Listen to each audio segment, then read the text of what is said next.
ಉತ್ತರ ಕನ್ನಡ ಜಿಲ್ಲೆ ಮುಂಡಗೋಡು ತಾಲೂಕಿನಿಂದ ಕರ್ನಾಟಕ ರಾಜ್ಯ ರೈತೋದಯ ಹಸಿರು ಸೇನೆ ಸಂಸ್ಥಾಪಕರು ಹಾಗೂ ರಾಜ್ಯಾಧ್ಯಕ್ಷರಾದ ಚಂದ್ರಶೇಖರ್ ಅವರು ರೈತರ ಸಮಸ್ಯೆಗಳನ್ನು ಅರಿತು ರೈತರ ಸಮಸ್ಯೆಗಳಾದ ಶಾಶ್ವತ ನೀರಾವರಿ, ರೈತರ ಜಮೀನುಗಳಿಗೆ ಪೋಡಿ ವ್ಯವಸ್ಥೆಯನ್ನು ಕಲ್ಪಿಸಿಕೊಡುವ ಬಗ್ಗೆ ಹಾಗೂ ಸರ್ಕಾರದಿಂದ ಬರುವ ರಸಗೊಬ್ಬರಗಳನ್ನು ರೈತರ ಮನೆ ಬಾಗಿಲಿಗೆ ತಲುಪುವುದು ಮತ್ತು ರೈತರು ಬೆಳೆದ ಬೆಳೆಗಳಿಗೆ ರೈತರೇ ಬೆಲೆ ನಿಗದಿ ಮಾಡಬೇಕು ಹಾಗೂ ಆಯಾ ಕಾಲಘಟ್ಟಕ್ಕೆ ಸಂಬಂಧಿಸಿದಂತೆ ಯಾವ ಬೆಳೆ ಬೆಳೆಯಬೇಕೆಂಬುದು ಸರ್ವೆ ಮಾಡಿ ಸರ್ಕಾರನೇ ರೈತರಿಗೆ ತಿಳಿಸಬೇಕು ಹಾಗೂ ಉದ್ಯೋಗ ಸೃಷ್ಟಿ ಮತ್ತು ಸರ್ಕಾರಿ ಉದ್ಯೋಗಸ್ಥರ ಮಕ್ಕಳು ಸರ್ಕಾರಿ ಶಾಲೆಯಲ್ಲಿ ಕಡ್ಡಾಯವಾಗಿ ವಿದ್ಯಾಭ್ಯಾಸ ಮಾಡಬೇಕು.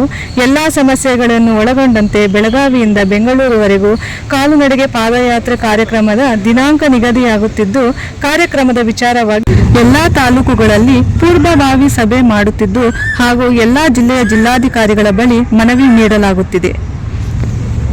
ಬೆಳೆದಂಥ ರೈತನಿಗೆ ಮೊದಲನೇದಾಗಿ ಸಾಷ್ಟಾಂಗ ನಮಸ್ಕಾರ ಹೊಡೆದು ಮಾಧ್ಯಮ ಮಿತ್ರರಿಗೂ ನಮಸ್ಕಾರ. ಆಮೇಲೆ ನಮ್ಮ ಉದ್ದೇಶ ಏನಂದರೆ ಕರ್ನಾಟಕದೊಳಗಡೆ ಶಾಶ್ವತ ನೀರಾವರಿ ಪರಿಹಾರ ಬೇಕಾಗಿದೆ. ಬರಗಾಲದ ಬೇಗೆಯನ್ನು ಇನ್ನೂ ಕೂಡ 70-80 ವರ್ಷ ಆದರೂ ಶಾಶ್ವತ ನೀರಾವರಿ ಪರಿಹಾರ ಸಿಕ್ಕಿಲ್ಲ. ಆಮೇಲೆ ಪಕ್ಕಾ ಪೋಡ್ ಆಗಿಲ್ಲ ಜಮೀನುಗಳು, ನಮ್ಮ ಹೆಸರಿಗೆ ನಾವು ಉಳುವಂಥ ಜಮೀನುಗಳು ನಮಗೆ ಪೋಡಿ ಆಗ್ತಿಲ್ಲ. ಪೋಡಿ ಮಾಡಿಕೊಡ್ಬೇಕು. ಪೋಡಿ ಮುಕ್ತ ಗ್ರಾಮ ಅಂತ ಬರುವಂಥ ಸರ್ಕಾರಗಳೆಲ್ಲ ಆದೇಶ ಮಾಡ್ತಾನೆ ಇದೆ, ಅದಾಗ್ತಿಲ್ಲ. ಅದು ಮಾಡಬೇಕು ಅನ್ನೋದು ನಮ್ಮ ಉದ್ದೇಶ. ಮೂರನೇದು, ಸರ್ಕಾರಿ ನೌಕರರು ಏನು ಸರ್ಕಾರ ಗೌರ್ಮೆಂಟಿಂದ ಸಂಬಳ ತಗೊಂಡು ಸರ್ಕಾರ ನೌಕರ ಸ್ಕೂಲನ್ನು ಬಿಟ್ಟು ಪ್ರೈವೇಟ್ ಸ್ಕೂಲ್ಗಳಿಗೆ ಏನು ಅವರು ಮಕ್ಕಳನ್ನ ವಿದ್ಯಾಭ್ಯಾಸ ಮಾಡಿಸ್ತಿದ್ದಾರೆ ಅದನ್ನು ಗೌರ್ಮೆಂಟ್ ಶಾಲೆ ಒಳಗಡೆ ತಗೋಬೇಕು, ಗೌರ್ಮೆಂಟ್ ಶಾಲೆಗಳಲ್ಲೇ ವಿದ್ಯಾಭ್ಯಾಸ ನಡೆಸಬೇಕು ಅಂತೇಳಿ. ಆಮೇಲೆ ಈಗೇನು ಕರ್ನಾಟಕದೊಳಗಡೆ ಓದಿರುವಂಥ BA, B.Ed, M.Com, diploma, first PUC, second PUC ಮಕ್ಕಳು ಉದ್ಯೋಗಕ್ಕಾಗಿ ಅಲ್ದಾಡ್ತಿದ್ದಾರೆ.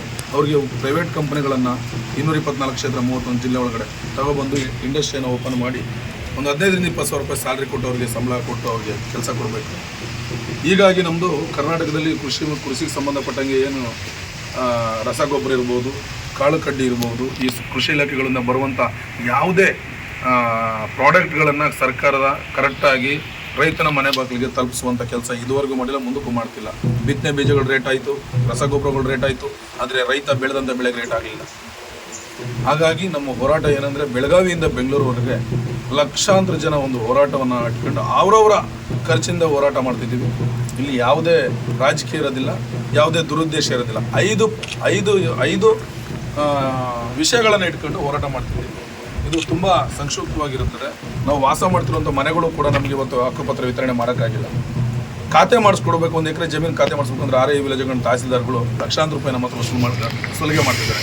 ಕಂದಾಯ ಸಚಿವರು ದಯಮಾಡಿ ತಲೆಗೆ ಹಾಕ್ಕೊಂಡು ಈ ಮೂಲಕ ನಾನು ಹೇಳಿದ್ದೇನೆಂದರೆ ಕಂದಾಯ ಸಚಿವರಿಗೆ, ಮಾನ್ಯ ಕಂದಾಯ ಸಚಿವರಿಗೆ, ಕೃಷ್ಣ ಬೈರೇಗೌಡರಿಗೆ, ಮತ್ತು ಚಲುವರಾಯ ಸ್ವಾಮಿ ಅವರಿಗೆ, ಮತ್ತು ಆಮೇಲೆ ವಸತಿ ಮಿನಿಸ್ಟರ್ ಆದ ಜಮೀರ್ ಅಹಮದ್ ಅವರಿಗೆ, ಇನ್ನು ಎಲ್ಲ ಮಿನಿಸ್ಟ್ರುಗಳಿದ್ರೆ ಅವ್ರಿಗೆಲ್ಲ ಹೆಸರು ಹೇಳಕ್ಕೆ ಬರೋದಿಲ್ಲ. ತಾವು ದಯಮಾಡಿ ಈ ಸರ್ಕಾರಕ್ಕೆ ತುಂಬ ಕೊಡುಗೆಯನ್ನು ಕೊಟ್ಟಿದ್ದೀವಿ. ಕರ್ನಾಟಕ ಸರ್ಕಾರ 136 ಸೀಟ್ ಕೊಟ್ಟಿದ್ದೀವಿ.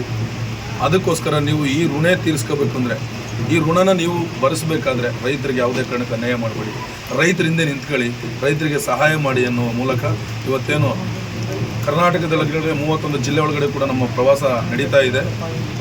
ನಮ್ಮ ಪಾದಯಾತ್ರೆ ರೈತನ ಸಂಕಲ್ಪ ಪಾದಯಾತ್ರೆ, ರೈತನ ಬರಗಾಲದ ಪಾದಯಾತ್ರೆ, ರೈತನ ವಿದ್ಯುತ್ ಅಗೋರಾತ್ರಿ ಪಾದಯಾತ್ರೆ, ಯುವಕರ ಗೋಳಿನ ಪಾದಯಾತ್ರೆ, ನಮ್ಮ ಕರ್ನಾಟಕದ ನೋವು ನಲಿವಿನ ಪಾದಯಾತ್ರೆ, ಸಂಕಲ್ಪವನ್ನು ಇಟ್ಟು ಪಾದಯಾತ್ರೆನೇ ಮಾಡ್ತಿದ್ದೇವೆ. ಅದಕ್ಕೆ ಎಲ್ಲರೂ ಬೆಂಬಲವನ್ನು ಸೂಚಿಸಿದ್ದಾರೆ. ಎಲ್ಲರೂ ಪಾದಯಾತ್ರೆ ಮಾಡೋಣ, ನಮ್ಮ ಹೋರಾಟಕ್ಕೆ ಎಲ್ಲರೂ ಹೋಗ್ಬೋದಲ್ಲ, ಅವರವರೇ ಹೋರಾಟಕ್ಕೆ ಅವರವರೇ ಬರ್ಬೋದಲ್ಲ. ನಿಮಗೆ ಯಾರು ಕೂಡ 1 ರೂಪಾಯಿ ಯಾರು ಕೂಡ ಸಹಾಯ ಮಾಡೋದಿಲ್ಲ. ನಿಮ್ಮ ದುಡ್ಡು ನಿಮ್ಮ ಮಕ್ಕಳಿಗೋಸ್ಕರ, ನಿಮ್ಮ ಜಮೀನಿಗೋಸ್ಕರ ನೀವು ಬರಬೇಕು. ಹಾಗಾಗಿ ಇವತ್ತೇನು ಕರ್ನಾಟಕ ರಾಜ್ಯ ರೈತೋದಯ ಹಸಿರು ಸೇನೆ ನಾವೆಲ್ಲ ಏನು ಪದಾಧಿಕಾರಿಗಳಿದ್ದೀವಿ, ನಾವೆಲ್ಲ ಕೂಡಿ ಹೊರಟಿದ್ದೀವಿ. बोलो भारत माता की जय, बोलो भारत माता की जय. ಕರ್ನಾಟಕ ರಾಜ್ಯ ರೈತೋದಯ ಹಸಿರು ಸೇನೆಗೆ, ಕರ್ನಾಟಕ ರಾಜ್ಯ ರೈತೋದಯ ಹಸಿರು ಸೇನೆಗೆ, ರೈತ ಸಂಕಲ್ಪ ಪಾದಯಾತ್ರೆಗೆ, ರೈತ ಸಂಕಲ್ಪ ಪಾದಯಾತ್ರೆಗೆ ನಮಸ್ಕಾರ. ಇಷ್ಟು ಹೇಳಿ ನನ್ನ ಮಾತನ್ನ ಮುಗಿಸ್ತೇನೆ. ನಮಸ್ಕಾರ.